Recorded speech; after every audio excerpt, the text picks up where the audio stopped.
Welcome back to the Virgin Palms Project Management Bootcamp. We are at Module 6, our final module. We're going to focus on wrapping up your projects the right way, project closure. Yeah.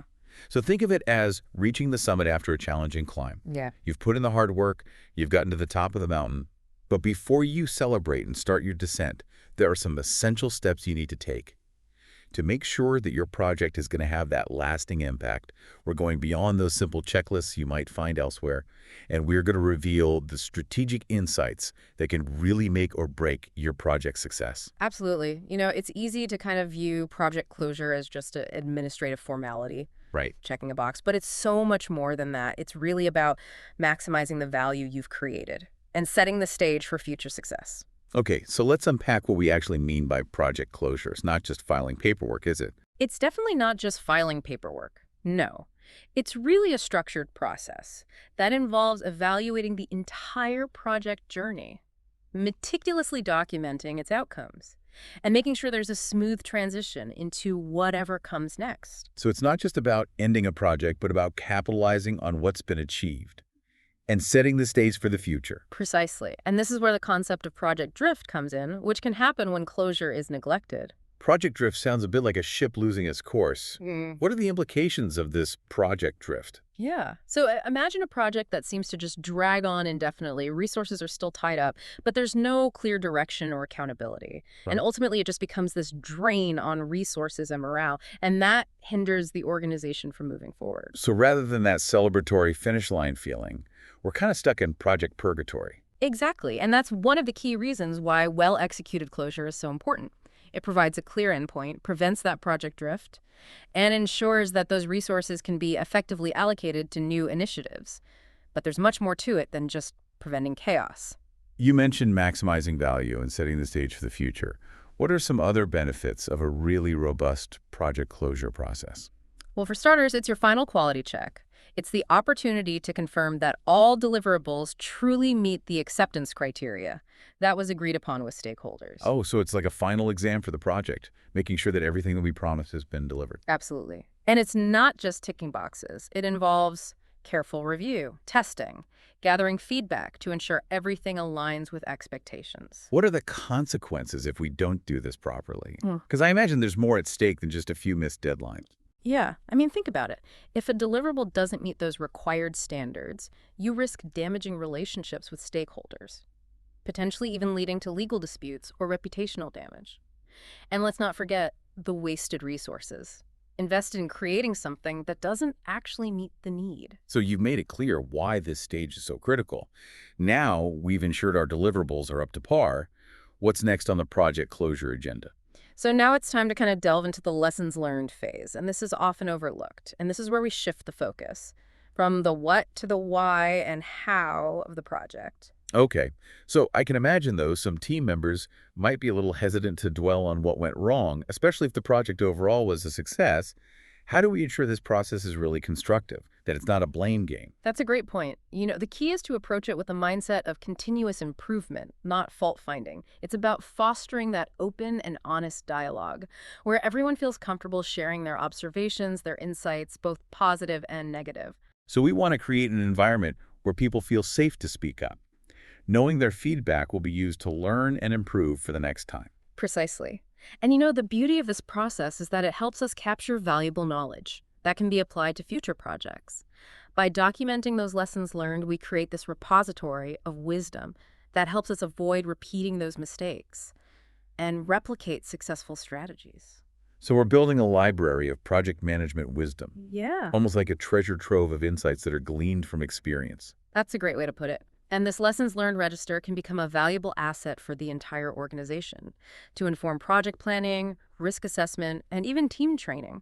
It's about turning hindsight into foresight. Okay. I can already see how this can help elevate project management practices within an organization as a whole. Mm.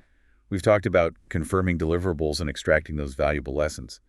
What else is crucial during project closure? Another key aspect is ensuring transparency with all stakeholders. And this means providing them with a comprehensive and clear final report that outlines the project outcomes, any outstanding issues, and the official project status. So keeping everyone in the loop. making sure that expectations are aligned even as we come to a close. Precisely. Open and honest communication throughout the entire project lifecycle, including during closure, builds trust and strengthens relationships.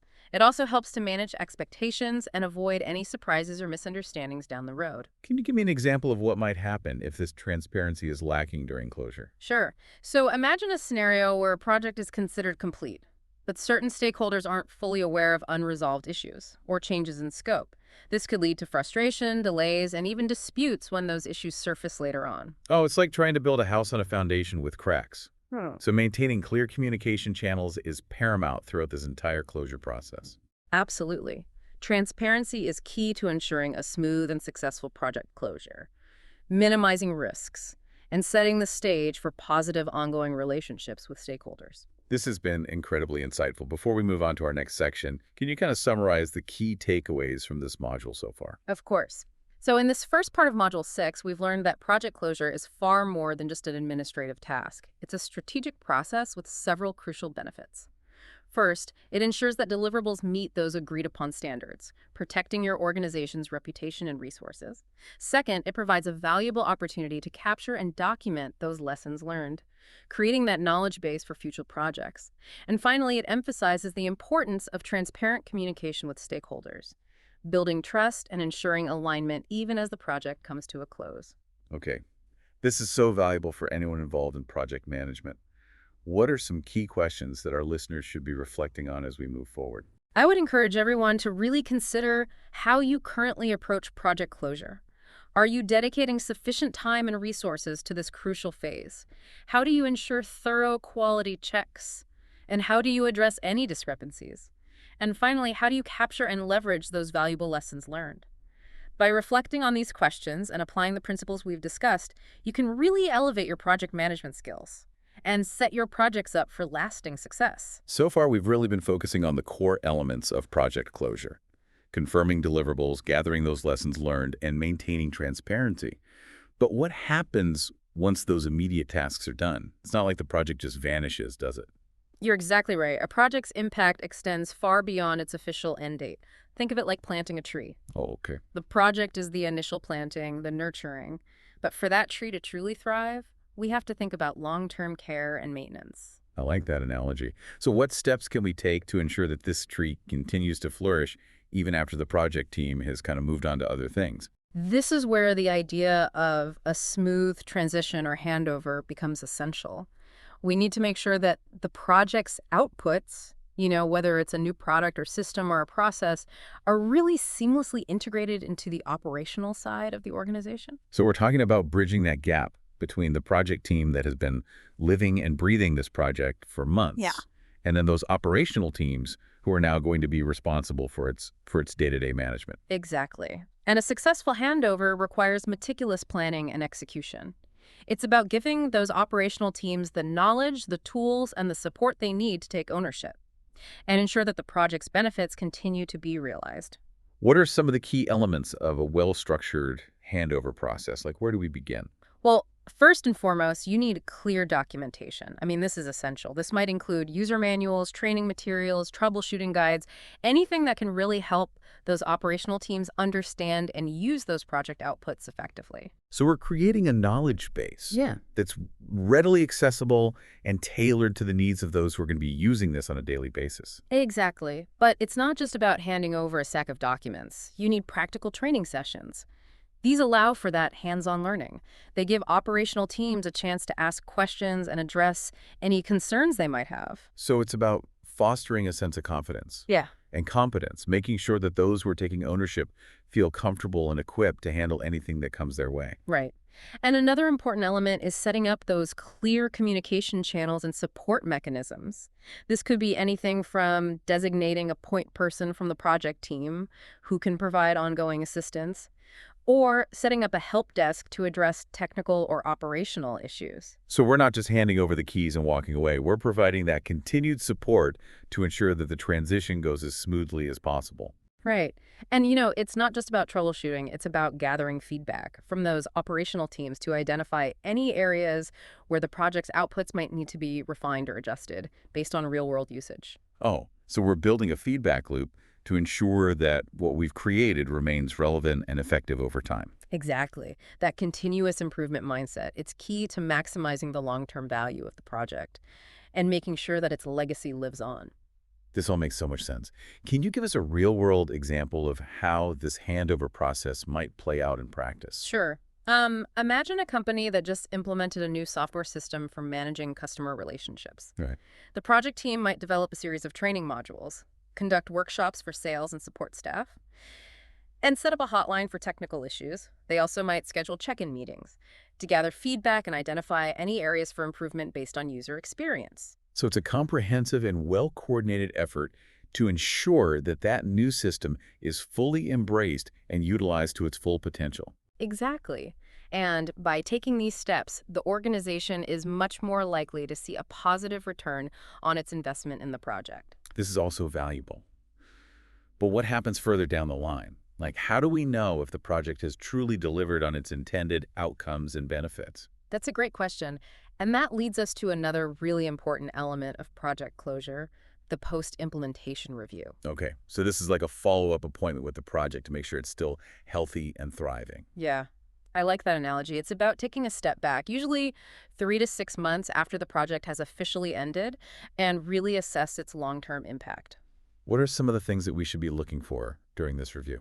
We're really looking at whether the project objectives have been met, if the benefits that we anticipated are being realized, and if there are any unforeseen consequences or challenges that need to be addressed. So it's not just checking boxes. We're really taking an honest look at the project's performance out in the real world. Absolutely. And again, it's not about assigning blame. This review, it's about identifying opportunities for optimization and learning. Okay. Can you give us an example of how a post-implementation review might lead to those adjustments or improvements? Sure. Let's go back to that example of the new customer relationship management system. During this review, the company might discover that certain features aren't being utilized as expected, or that there are bottlenecks in the workflow. This feedback can then lead to adjustments in training materials, system configurations, or even the development of new features to address those needs. So we're constantly iterating and refining based on how things are actually working out in the real world. Exactly.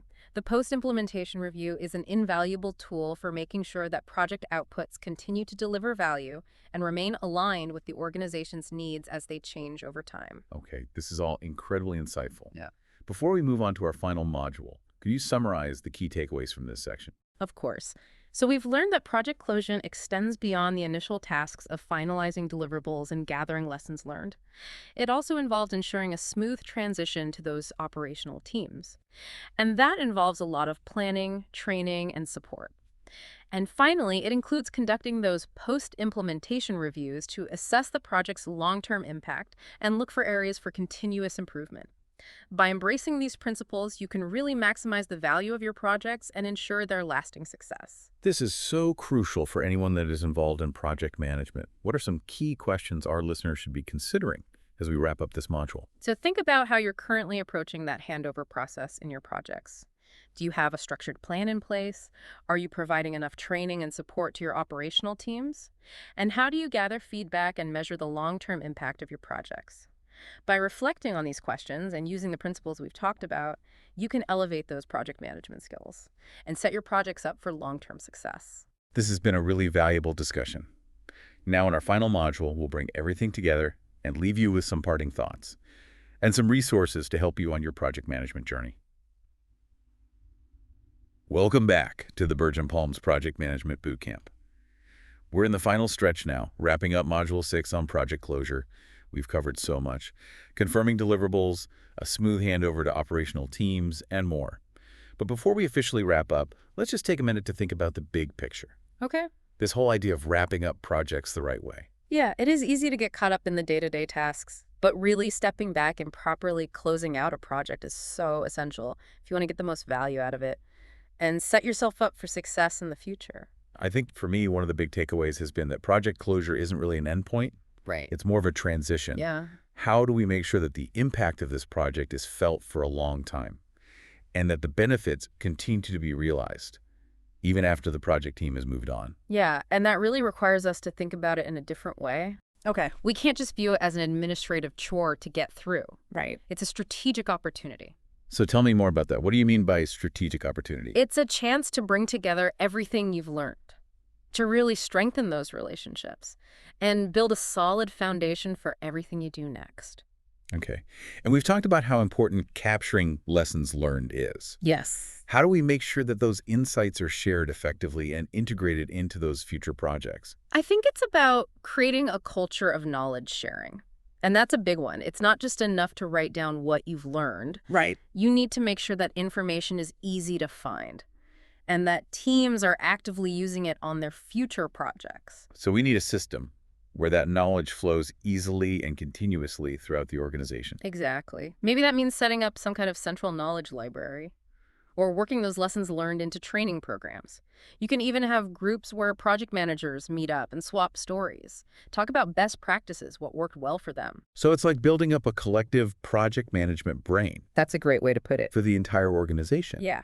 And by doing that, we can stop repeating those same mistakes, start leveraging the things that did work well, and really just get better at project management overall.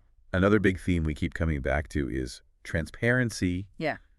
and stakeholder engagement. Yeah. Why is that so important during this closure phase? Because at the end of the day, a project is only going to be successful if you've got your stakeholders on board. Right. You know, if you're keeping them in the loop Yeah. and involved throughout this whole process. Yeah. You're building that trust, you're managing expectations, and making sure everybody's on the same page, even as the project wraps up. So it's more than just sending that final report. Yeah. We want that sense of shared responsibility, that accountability, even as the project transitions into whatever that next phase is going to be. Exactly. And when you do that, you tend to have smoother transitions Right. and more effective implementation down the line. And in the end, you're setting yourself up for a much more successful project. So as we come to the end of this boot camp, what are a few pieces of advice you would give to our listeners who are ready to level up their project closure game? What should they focus on? Well, first things first, you got to make project closure a priority right from the get-go. Don't wait until the end to think about it. Okay. Build it into your plan from day one. Make sure you've got the time and resources you need. Don't treat it as an afterthought. So build it into the project DNA. Exactly. And second, never underestimate the power of good communication. Make sure you're keeping stakeholders informed every step of the way, keep meticulous records, and have those clear channels for feedback. Okay. Anything else? What's that final piece of advice? Just always be looking for ways to improve. Yeah. You know, don't be afraid to really think about what went well, Yeah. what could have been better, and how you can use those lessons in the future. This has been such a fantastic journey. Thank you so much for sharing your knowledge and expertise with us. It's been my pleasure. I always enjoy talking about project management, and hopefully I've been able to help people succeed. And to all of our listeners out there, thank you for being a part of the Virgin Palms Project Management Bootcamp. We hope these modules have been helpful and inspiring. And remember, project management is an ongoing journey. You never really reach the destination. That's right. There's always something new to learn. There's always a new challenge around the corner and new opportunities to grow. And we're here to help you every step of the way. Don't forget to check out our website. It's www.virginpalms.org. We've got more resources, templates, and a fantastic community of people who are just as passionate about project management as you are. So keep learning, keep growing, and keep those projects flourishing. We'll see you next time. Happy projecting. Bye, everyone. This service is brought to you by Virgin Palms. www.virginpalms.org.